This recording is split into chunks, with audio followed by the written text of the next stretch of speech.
প্রিয় দর্শক, দখলদার দেশের সাথে ইরানের লড়াইয়ের সর্বশেষ অবস্থা জানাবো এই ভিডিওতে।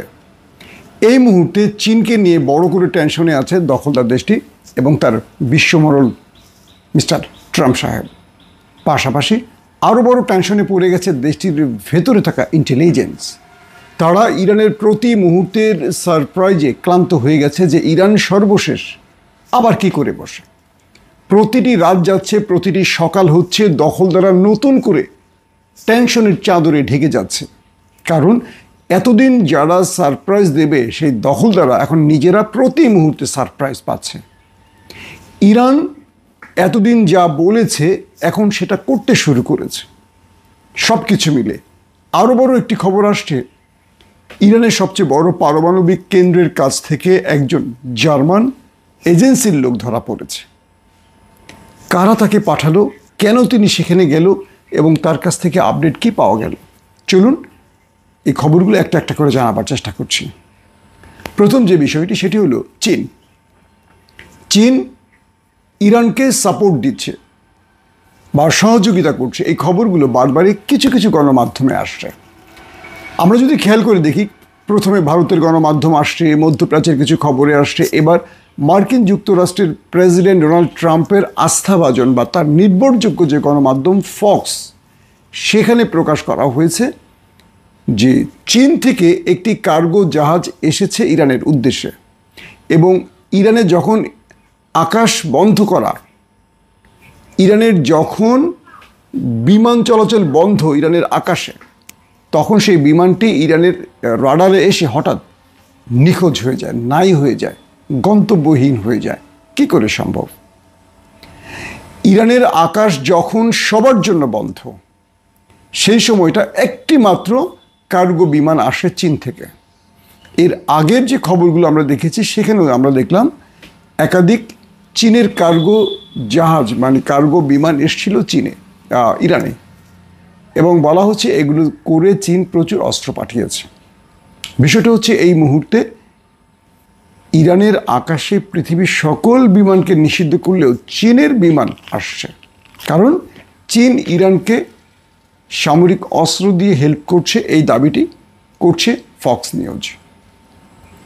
প্রশ্ন হলো, চীন ইরানের পক্ষে মাঠে নামলো সেটা কি সামরিক ক্ষেত্রে না অস্ত্র দেওয়ার ক্ষেত্রে?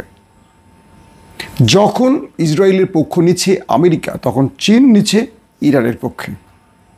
চীনের এই যে কি বলে ইরানের যে এই বিজয় বা ইরান যে দখলদার দেশটির ভেতরে বড় রকম আঘাত করছে, নেপথ্যে চীনের কি কোনো বিশেষ কৃতিত্ব আছে, এটা নিয়েও আলোচনা উঠছে। একদিকে চীন পার্সিয়ান গালফে অবস্থান করছে আমেরিকাকে বিট করার জন্য, এবং বলা আছে যে চীন ইরানকে বিভিন্ন ক্ষেত্রে প্রযুক্তিগত সাহায্য করতে পারে, এমনটিও ধারণা করছে মার্কিন গণমাধ্যম। তার মানে ইসরায়েলের পক্ষে আমেরিকা নেমে গেলে চীনের বা রাশিয়া তারা ইরানের পক্ষে নেমে যাবে, এই বিষয়টি ক্লিয়ার হয়ে গেল। অর্থাৎ এই যুদ্ধটি দুটো দেশের মধ্যে থাকবে না, এটি বহুমুখী যুদ্ধে রূপ নিতে পারে। যেমন ব্রিটেন বা যুক্তরাজ্যের প্রধানমন্ত্রী ট্রাম্পকে বলেছেন, আপনি ভেবেচিন্তে সিদ্ধান্ত নেন, হুট করে ইরানে আক্রমণ করবেন না, কারণ আপনি আক্রমণ করলে এই যুদ্ধটা বিশ্বযুদ্ধে ছড়িয়ে যেতে পারে। কারণ আমেরিকা যখনই আক্রমণ করবে, আমেরিকার শত্রুরা ইরানকে সহযোগিতা করবে। যেমন রাশিয়া ইউক্রেন যুদ্ধ এখনও শেষ হয়নি, কারণ ইউক্রেনকে আমেরিকা বলয় বা পশ্চিমা বলয় সবাই সহযোগিতা করছে, যে কারণে রাশিয়া এই যুদ্ধ শেষ করতে পারছে না। তো ইরানে আমেরিকা আক্রমণ করলে যেটি হতে পারে, ইরানকে আমেরিকার বিরোধীরা প্রকাশ্যে হোক আর গোপনে হোক সব রকম সহযোগিতা করবে, এটি নিশ্চিত। 2 নম্বর বিষয়, হঠাৎ করে ইরানের ভেতরে মোসাদের তল্লাশিতে বেশ চিরুনি অভিযান চলছে। এটা হঠাৎ করে বলাটা ভুল হবে। যখন ইরানে প্রথম আক্রমণ করে দখলদাররা, প্রথম আক্রমণই প্রায় 25 জনের মতো, 20 থেকে 25 জনের মতো গুরুত্বপূর্ণ টপ কমান্ডার, সেনাবাহিনী বলি, আইআরজিসি বলি, গোয়েন্দা বিভাগ বলি, পরমাণু বিজ্ঞানী বলি, একদম টপ পজিশনের লোকগুলি মারা পড়েছে। ইরানের ধারণা ছিল এতদিন যে দখলদার দেশটি ইরানের ভেতরে স্যাটেলাইটের মাধ্যমে গোয়েন্দাগিরি করে বা উপর থেকে বিশেষ ড্রোন উড়িয়ে গোয়েন্দা ড্রোনের মাধ্যমে তথ্য উপাত্ত চুরি করে।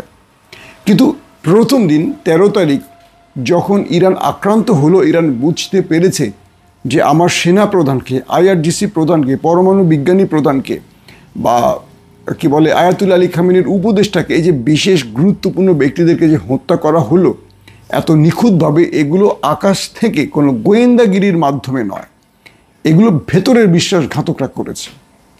এবং একযোগে ইরানের আকাশ প্রতিরক্ষা সিস্টেমগুলো অচল হয়ে যাওয়া, পাল্টা এটাকে ইরান প্রথম দিন যেতেই পারল না, সব কিছু মিলে যে ব্লান্ডার হয়ে গেল, এক রাতে ইরান যে আকাশ থেকে মাটিতে পড়ে গেল, এটার কারণ কি? তো ইরান এই আঘাতটা পাওয়ার পর ঘুরে দাঁড়াবার জন্য প্রথমে যে কাজগুলো করেছে সেগুলো হলো তাদের ভেতরের বিশ্বাসঘাতককে চিহ্নিত করার কাজগুলো করেছে। এবং মোটামুটি ইরান অনেকেই ট্রেস করে ফেলেছে, কেউ দেশ ছেড়ে পালিয়েছে, কেউ দেশের ভেতরে আত্মগোপনে আছে, তাদের ধরার কাজটি করছে, আবার অনেকে ইরান ধরে ফেলেছে, কিন্তু ইরান প্রকাশ্যে তাদের নাম আনছে না। কারণ তাদের মাধ্যমে ইরানের চেষ্টা হলো মোসাদকে বা বিদেশি গোয়েন্দাদের শনাক্ত করা। একটু ক্লিয়ার করে বলি, অর্থাৎ ইরান অনেক সামরিক ব্যক্তিকে বা দেশের ভেতরে অনেক গুরুত্বপূর্ণ আমলাকে, পুলিশ কর্তাকে বা বিশেষ বিশেষ গুরুত্বপূর্ণ ব্যক্তিকে ধরে ফেলেছে যারা মোসাদকে সরাসরি সহযোগিতা করেছে অর্থের বিনিময়ে। কিন্তু ইরান তাদের নাম প্রকাশ্যে আনছে না, কারণ তাদেরকে দিয়ে এখনও মোসাদের সাথে যোগাযোগ করাচ্ছে ইরান তাদের মতো করে। তারা তাদের মতো করে এই কাজগুলো করছে। কেন করছে? মোসাদ তো জানেন আসলে তাদের কারা কারা ধরা পড়েছে। তো এজন্য যারা ইরানের ভেতরে এই বিশ্বাসঘাতকতাগুলো করেছে মোসাদের হয়ে, তাদের মধ্যে একটা গ্রুপকে ইরান ধরে ফেলেছে এবং তাদের কাছ থেকে যা তথ্য উপাত্ত নিয়ে নিয়েছে। আরেকটা গ্রুপ আছে যাদেরকে ইরান, মানে ইরানের নিরাপত্তা বাহিনী বা গোয়েন্দা টিম তাদের সঙ্গে রাখছে এবং তারা তাদের মতো করে মোসাদকে বার্তা দিচ্ছে, হ্যাঁ আজকে এটা হচ্ছে, কালকে, মানে মোসাদের সাথে একটা গেম করছে ইরান এখন।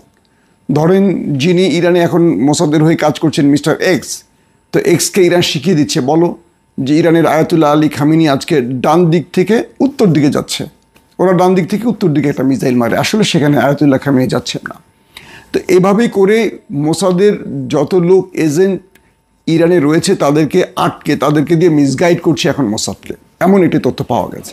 তো এরই মধ্যে ইরানের সবচেয়ে বড় পারমাণবিক কেন্দ্র, যেটিকে ইসরায়েল এখন টার্গেট করতে চায়, সেই পারমাণবিক কেন্দ্রের কাছে হঠাৎ করে একজন সাইকেলম্যান ধরা পড়েছে।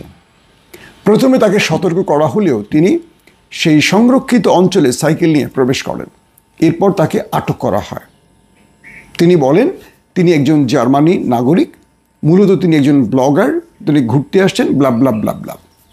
পরবর্তী তাকে যাচাই বাছাই করে তার মোবাইল, তার সকল ডিভাইস চেক করে ইরান বুঝতে পেরেছেন তিনি একজন বিদেশি এজেন্ট, CIA অথবা মোসাদের, এবং তিনি সেখানকার এই ছবিগুলো ধারণ করে করে পাঠাচ্ছিলেন তার বিশেষ হেডকোয়ার্টারে। এই ব্যক্তিকে গ্রেফতারের পর ইরান অনেক নথি খুঁজে পেয়েছে। এবার বুঝতে পেরেছেন যে ইরানের ভেতরে যারা কাজ করছে কিভাবে করছে। প্রশ্ন হলো, এই ব্যক্তিকে, মানে জার্মানির এই নাগরিককে ইরানের বিরুদ্ধে বা ইরানের খুব সংরক্ষিত অঞ্চল, বিশেষ বিশেষ অঞ্চলের তার কাছ থেকে তথ্য উপাত্ত ভিডিও নেওয়ার জন্য পাঠিয়েছিল গোয়েন্দা সংস্থা। তার মানে সেই গোয়েন্দা সংস্থার চেইন ভেঙে গেছে, বাধ্য হয়ে এখন তারা এভাবে কাজ করছে। আর ইরান এই মুহূর্তে সর্বোচ্চ নজর রাখছে তার দেশের ভেতরে বিশ্বাসঘাতকদের ব্যাপারে। কারণ প্রথম দিন যে আঘাতটা ইরান পেয়েছে, এই আঘাতটা ইরান সহ্য করতে পারেনি এবং এই আঘাতটা তার সারা জীবনের গত 50 বছরের সবচেয়ে বড় আঘাত হবে। কারণ বিনা যুদ্ধেই তার 20-25 জন গুরুত্বপূর্ণ ব্যক্তি প্রাণ হারিয়েছে। এটা ইরান কোনোভাবে মেনে নিতে পারছে না, যার কারণে ইরান খুব বড় রকম রিয়েক্ট শুরু করেছে। তো এই মুহূর্তে দেশের ভেতরে পর্যাপ্ত পরিমাণ মোসাদ এজেন্টদেরকে ধরার জন্য চিরুনি অভিযান চলছে, মানে কোনোভাবেই ছাড় দিচ্ছে না। একদিকে তারা দখলদারদের সাথে লড়াই করছে, আরেকদিকে তারা এই অভিযান চালাচ্ছে। লেটেস্ট খবর কি, হাইফাতে গত রাতে যে আক্রমণ করেছে ইরান, এই আক্রমণ এত ম্যাসিভ হয়েছে, মানে যেই আক্রমণগুলো সংখ্যায় হতো 40টি মিসাইল, কিন্তু এই মিসাইলের আক্রমণে মোটামুটি লণ্ডভণ্ড হয়ে গেছে হাইফা। এবং দখলদাররা এখন সবচেয়ে বড় টেনশনে আছে যে তাদের আকাশ প্রতিরক্ষা সিস্টেম আর ইরানকে আটকাতে পারছে না। তাদের অ্যারো পারছে না, ডেভিড স্প্রিং পারছে না, তাদের থার্ড পারছে না, আয়রন ডোম পারছে না। এটি নিয়ে তারা এখন মহা টেনশনে পড়ে গেছে। এখন ইরান টার্গেটে আক্রমণ করছে। ইরানের নতুন মিশন হলো, আজকে যেটি বলা হচ্ছে, ইরান আজকে দখলদারদের আরও বেশ কিছু সামরিক ঘাঁটিকে টার্গেট করবে। এবং ইরান এই মুহূর্তে যে কাজটি করছে, দখলদারদেরকে যেন আরও 50 বছর পিছিয়ে দেওয়া যায় তাদের বিজ্ঞান চর্চা, সামরিক ঘাঁটি, অস্ত্রাগার, special drone factory, missile factory, 35 যেখানে রাখা আছে নেভার তাম্বা, এরকম গুরুত্বপূর্ণ। অর্থাৎ ইরান এই যুদ্ধে দখলদারদের সাধারণ জনগণকে টার্গেট করছে না, তারা টার্গেট করছে দখলদাররা 50 বছরে যে পর্যন্ত এগিয়েছে, যেন 15 দিনের যুদ্ধে তাদেরকে আবার 50 বছর পিছিয়ে দেয়া যায়। তাহলে তাদেরকে আবার 50 বছর এগোতে হলে যে সময়টা লাগবে, এই ফাঁকে ইরান তাদেরকে মোটামুটি সার্চ করে ফেলবে।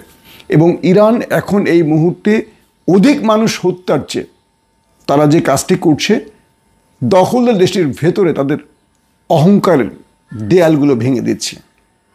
আর একটু বুঝিয়ে বলি, অর্থাৎ বাংলাদেশের এই মুহূর্তে সবচেয়ে গুরুত্বপূর্ণ বিষয়টা কি ধরেন, ক্যান্টনমেন্ট। ইরান ইতিমধ্যে দখলদারদের ক্যান্টনমেন্ট গুড়িয়ে দিয়েছে মোটামুটি। দ্বিতীয়ত, আমাদের গার্মেন্ট শিল্প, আমাদের কোনো প্রযুক্তিগত আদার্স কিছু নেই। আমাদের দেশের কোনো প্রযুক্তিম্যানরা, বিজ্ঞানীরা এই দেশে থাকেন না, তারা চলে যান বিদেশে। আমাদের দেশে আওয়ামী লীগ, বিএনপি, জামাত, জাতীয় পার্টির রাজনীতি যত মানুষ করেন, পৃথিবীর অন্যান্য দেশে এরা সবাই বিজ্ঞান নিয়ে গবেষণা করেন। আমাদের দেশে চায়ের দোকান থেকে একদম রাষ্ট্রপতির ভবন পর্যন্ত সবাই রাজনীতি করেন। এরা কেউ বড় বড়, মানে কি বলবো, আমাদের দেশের বড় বড় উন্নয়নে অবদান রাখার মতো বিজ্ঞান চর্চা করার লোক নেই। আমাদের বিজ্ঞানীরা সব বাইরে থাকে। তো ওদের বিজ্ঞানীরা তো বাইরে যায় না, ওরা নিজেদের মধ্যে কাজ করে।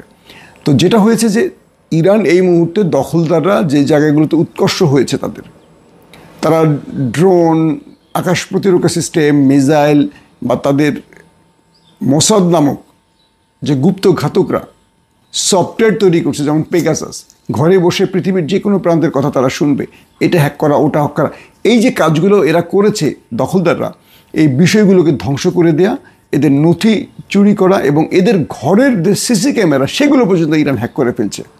করে ইরান দেখতেছে কোথায় কি আছে। এবং প্রতি মুহূর্তে ইরান তাদের গোপনীয় তথ্যগুলো বিভিন্ন সিস্টেমে হ্যাক করে নিচ্ছে, সেখানে মিসাইলগুলো মারছে। তো এভাবে ইরান মোটামুটি তাদেরকে ক্লান্ত করে ফেলছে। আজকে আইডিএফের আইডিএফ প্রধান কি বলছেন জানেন? ওদের যে সেনাবাহিনী, তার প্রধান বলেছেন আইডিএফকে একটা দীর্ঘ যুদ্ধের প্রস্তুতি নিতে হবে, কারণ ইরান এটা অল্পতে শেষ করবে না, এটা অল্প কদিনই শেষ হবে না, একটা দীর্ঘ যুদ্ধের প্রস্তুতি নিতে হবে। তার মানে ইরান যে কারণে সকল শক্তি ব্যয় না করে পরিকল্পিত আক্রমণ করছে, তার অর্থ হলো ইরান জানে একটা দীর্ঘ যুদ্ধ হবে এবং এর মধ্যে আমেরিকা বা পশ্চিমা দুনিয়া জড়িয়ে গেলে ইরান যেন লম্বা সময় টিকে থাকতে পারবে, সার্ভাইভ করতে পারে। সেজন্য ইরান কোয়ালিটি মেনটেন করছে, এই মুহূর্তে ধীরে সুস্থে পরিকল্পিত আক্রমণ করছে। দর্শক, আবারও চেষ্টা করব নেক্সট বুলেটিনে একদম রানিং আপডেট খবরগুলো দেওয়ার জন্য। বিদায় নিচ্ছি এখনকার মতো। প্রত্যেকে ভালো থাকবেন। আল্লাহ হাফিজ।